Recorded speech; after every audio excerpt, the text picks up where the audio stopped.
Salve, salve galera, André Kroll aqui com vocês.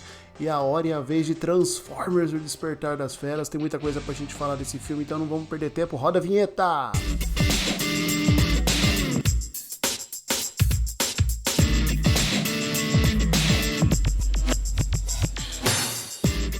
E galera, antes da gente começar a falar de Transformers, vamos seguir aqui no nosso ritual de sempre, que já ficou conhecido aqui no canal, de deixar o like no começo do vídeo, beleza? Para não esquecer e valorizar o trabalho. Para você é um ato muito simples, mas para aqui pra galera do Popverso vale demais, porque o YouTube vai entender que esse vídeo é legal e vai entregar ele para mais pessoas e vai valorizar o nosso trampo e ajudar a divulgar o canal. Além disso, se você ainda não é inscrito por aqui, então, não perde tempo. Meu nome é André Kroll, você está no canal do Popverso. A gente fala de cultura pop no geral, filmes, séries, games, quadrinhos, livros, beleza? Então já se inscreve aí e ativa o sininho das notificações para não perder nada de novo que rola por aqui. Autobots, vamos rodar! É isso aí! E galera, não é novidade pra ninguém que eu sou fã da franquia Transformers. Aliás, eu sou fã de Transformers desde a animação clássica lá dos anos 80, que foi, curiosamente, produzida exclusivamente para vender a linha de brinquedos Transformers desenvolvida pela Hasbro lá na época. E o desenho eu sempre achei muito legal, fez parte da minha infância, eu tenho memórias muito vivas desse desenho.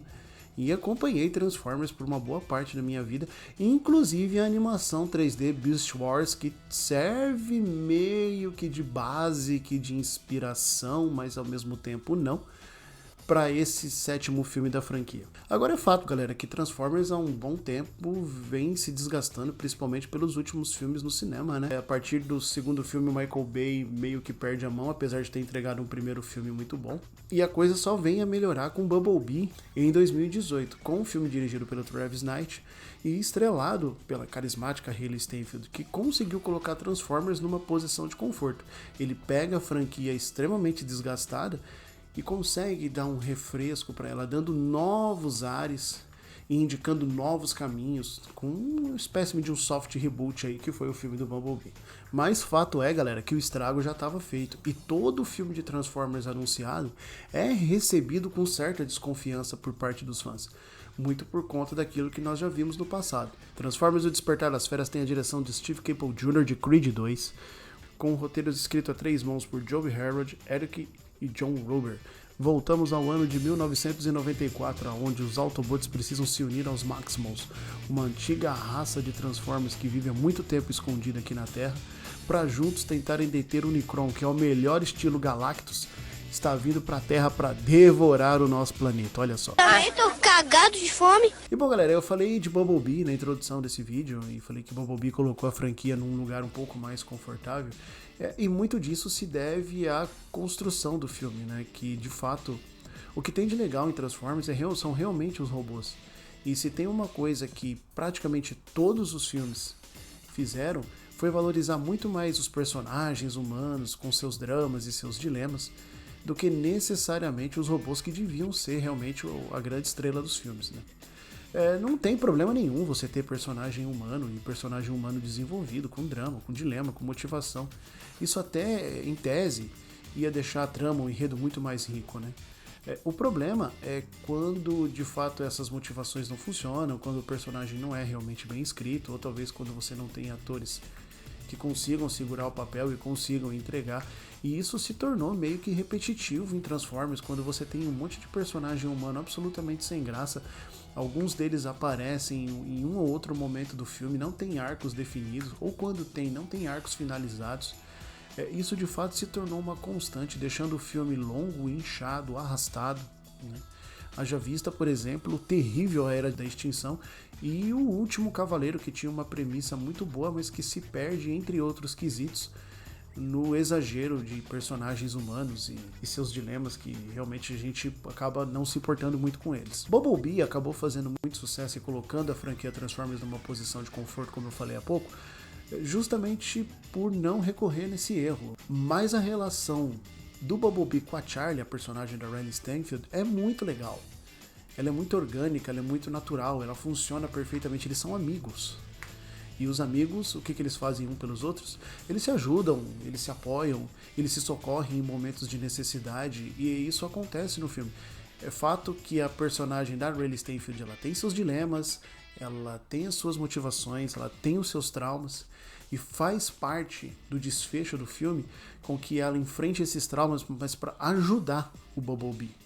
Não é de fato ela que resolve as coisas, ela é parte integrante da solução, mas quem resolve as coisas é o Bumblebee, porque a estrela do filme precisam ser os Transformers, precisam ser os robôs. Eu sempre digo que o filme ele precisa entregar aquilo que ele se propõe. Batman vs Superman tem no título um confronto entre os dois maiores heróis da DC. Então você vai pro cinema esperando um confronto entre os dois, não 5 minutos de surra do Batman sobre o Superman. Assim como quem vai pro cinema ver um filme de Transformers precisa moderar sim a sua expectativa e ter a sua suspensão de descrença trabalhada para poder ver um confronto entre robôs alienígenas gigantes. O problema é quando o roteiro deixa de lado essa proposta para dar mais tempo de tela para personagens humanos que não são tão legais assim. E, infelizmente, o Despertar das Feras recorre nesse erro. Toda a campanha do filme é centrada justamente nos personagens do Noah e da Helena, que são interpretados aí pelo Anthony Ramos e pela Dominique Fishback. Como eu disse, que se fosse uma coisa orgânica, natural e bem dosada, não teria problema nenhum. O fato é que, novamente, a gente tem personagens humanos que não são tão interessantes assim, com dilemas que não são exatamente desenvolvidos a ponto que você se importe com eles. E por muitas vezes as motivações também não funcionam. E, aliás, a personagem da Helena tem uma participação absolutamente pífia ao longo do filme, que se você tivesse substituído ela por qualquer personagem, ou que as ações dela tivessem sido executadas pelo próprio Noah, que é quem assume, vamos dizer assim, o protagonismo humano do filme, não haveria problema nenhum. Parece que a personagem da Helena tá lá única e exclusivamente para atender a necessidade de você ter uma figura feminina de destaque dentro do enredo, que é absolutamente lamentável e é também um erro muito recorrente nos filmes passados da franquia. O Despertar das Feras também acaba recorrendo num erro muito comum aos filmes anteriores da franquia, que se refere à linha do tempo do filme, quando ele promove algumas correções de continuação disfarçadas, por assim dizer, para justificar a presença de Transformers aqui na Terra antes da chegada dos Autobots. Afinal de contas, né, cada vez que a gente tem um reinício da franquia Transformers, sempre a chegada de Optimus, Bumblebee e a galera sempre é a primeira vez que os Transformers chegam à Terra. E aí, conforme a necessidade de você apresentar novos personagens, você sempre acaba dizendo que eles estiveram aqui em outras épocas passadas, na época do Rei Arthur, na pré-história e por aí vai. Pois bem, aqui a gente acaba vendo a repetição desse erro, justamente para justificar a presença dos Maximals aqui na Terra muito tempo antes da chegada dos Autobots. Inclusive recaindo naquele velho clichê de eles acabarem sendo tratados como os deuses pelas civilizações antigas, deixando aí vários vestígios de sua existência através de sítios arqueológicos dessas civilizações ao redor do mundo, né? O que de fato não seria um problema se primeiro fosse bem escrito, fosse bem amarrado, se de fato fizesse sentido dentro da história do filme, e se não fosse uma coisa que a gente tá cansado de ver. Realmente. É a apresentação dos Maximals, né, que são os personagens que vêm lá do desenho Beast Wars dos anos 2000, que de certa maneira inspira a criação desse filme. Também é bem ruim, bem mal feita, é estranho como eles não explicam, ou pelo menos dão uma explicação bem fajuta de como existem Transformers fora de Cybertron. É da mesma forma com que não há uma mitologia construída, nem mesmo a explicação do porquê o gorila, o Optimus Primal, tem um nome parecido com o nosso grande Optimus Prime, ela é mal e porcamente explicada, que numa coisa que não faz sentido nenhum. Quem já viu o filme sabe bem do que eu tô falando. Então o fato é, galera, que se a história nunca foi o forte de Transformers, e se havia uma luz no fim do túnel com a chegada de Bumblebee, eles simplesmente pegaram tudo que fez de Bumblebee um filme legal e deixaram de lado para incidir na repetição dos erros que tanto desgastaram a franquia no passado. Agora, galera, no que se refere a entretenimento, o filme aí ele não deixa a desejar, porque ele entrega muita, mas muita ação, e as cenas de ação são bem legais. Tem tiroteio, perseguição, tiro, porrada, bomba, nada ao estilo Michael Bay, cuja edição era absolutamente bagunçada, cansativa, você não entendia absolutamente nada do que estava sendo posto em tela, não. Aqui a edição funciona muito bem, sem a necessidade de um uso excessivo de câmera lenta para que você pudesse ver o que está acontecendo em tela, não, pelo contrário. Independentemente do tamanho da batalha que está acontecendo ali entre os robôs, quer sejam batalhas grandiosas como a que tem no desfecho do filme, ou pequenos confrontos mais rápidos, você consegue ver perfeitamente as coreografias de luta, as cenas, as explosões, tiroteio, enfim.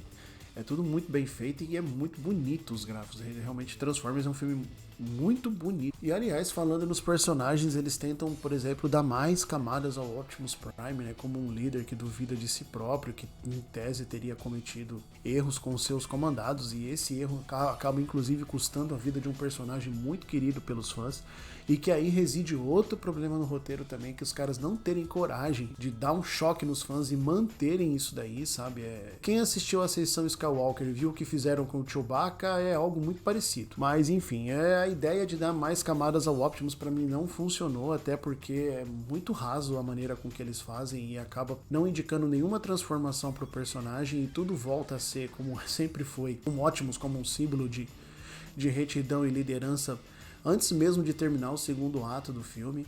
A gente tem alguns personagens bem interessantes. O Mirage faz às vezes do robô amigão de um personagem humano e tal, e aí tem... Enquanto que há outros robôs também bem interessantes no filme. E os outros Maximals também são bem legais assim no visual. Aliás, poderiam ter cortado aí uns 20 minutos aí de tempo de tela aí dos personagens humanos e deixado esse tempo aí pra desenvolver e apresentar melhor. A gente vê mais dos Maximals aí, que foram personagens bem legais. O antagonista da vez é o Unicron. O Unicron é um ser gigantesco, uma entidade Transformers que se alimenta de planetas. O visual do Unicron, a gente vê muito pouca coisa dele. Não é aquela decisão abominável, por exemplo, do Quarteto Fantástico, que a gente só vê uma sombra do Galactus passando sobre um planeta, né? Não chega a ser tão ruim assim. E já os seus capangas, assim, os Terrorcons, esse aí é bem legal, né? Que os Terrorcons na mitologia de Transformers seriam uma espécie de, vamos dizer assim, de robôs zumbis. E o líder deles, o Scourge, e o Scourge é um tipo de caçador de Transformers, assim, que inclusive é ao melhor estilo Kraven, né? Ele destrói, mata as suas vítimas, ele arranca as insígnias das suas vítimas e prende ao seu próprio corpo como uma espécie de troféu de caça, assim. Então o Scourge foi legal, e o confronto dele contra os Autobots e contra os Maximals é bem divertido, é bem legal. Então, no que diz respeito assim, a entretenimento, Transformers não falha, né? Aliás, como Bumblebee não falhou, como o primeiro Transformers não falhou, até a Vingança dos Derrotados não falhou nesse quesito entretenimento. Galera, Transformers, o Despertar das Feras, tem uma cena pós-créditos. Aliás, ela não tá nem no final dos créditos, ela tá ali no meio dos créditos. Você nem vai esperar, não precisa esperar muito no cinema pra vê-la, não. E ela acaba não sendo tão relevante, digamos assim, pro futuro da franquia. Ela acaba só indicando pra gente qual foi o destino de um dos personagens do núcleo central ali da trama, né? O que é realmente relevante para a franquia é a indicação de que teremos um crossover ali. Acontece já nas cenas finais, ali nos últimos minutos do filme, mostrando que a gente vai ter um crossover aí entre Transformers e uma outra franquia de ação. Não é Velozes e Furiosos, né? Que inclusive tinha boneco desses caras também, aí não tinha brinquedo também nos anos 80. Galera, Transformers Despertar das Feras é um filme que na parte de entretenimento ele funciona, ele é bem divertido, tem personagens legais e a estética dele é bem bacana, bem bonita, mas ele infelizmente comete os mesmos erros que fizeram com que a franquia no passado ficasse absolutamente desgastada, valorizando excessivamente personagens humanos, substituindo o protagonismo que deveriam ser dos robôs por personagens humanos absolutamente sem graça, o que acaba proporcionando um roteiro absolutamente inchado e uma narrativa demasiadamente arrastada. Funciona sim como uma boa diversão, mas aquela indicação, galera, de que de repente a franquia poderia decolar um outro patamar, como Bumblebee havia indicado lá em 2018, aqui infelizmente acaba não se concretizando. Bom, galera, então é isso, eu espero que tenham gostado do vídeo, muito obrigado por quem acompanhou aqui até o final, não esqueça de deixar o like aí para valorizar o trabalho e para o YouTube entender que esse vídeo é legal e entregar ele para muito mais pessoas. Se ainda não é inscrito aqui no canal do Popverso, se inscreva, a gente tem vídeos semanais e lives todas as segundas-feiras às 20 horas, eu sempre tô lá com meu amigo Ed Persona. Não se esqueça de conferir os últimos vídeos do canal, tem review do Homem-Aranha através do Aranhaverso, review sem spoilers, tá bem legal o vídeo aqui, eu vou deixar nos cards aí em cima e também na descrição do vídeo para vocês conferirem depois. E é isso aí, galera, mês de junho movimentadíssimo com muitos lançamentos no stream e no cinema, e o Popverso tá cobrindo tudo isso aí, beleza? Então, mais uma vez, assina o canal para não perder nada. E até a próxima. Fui!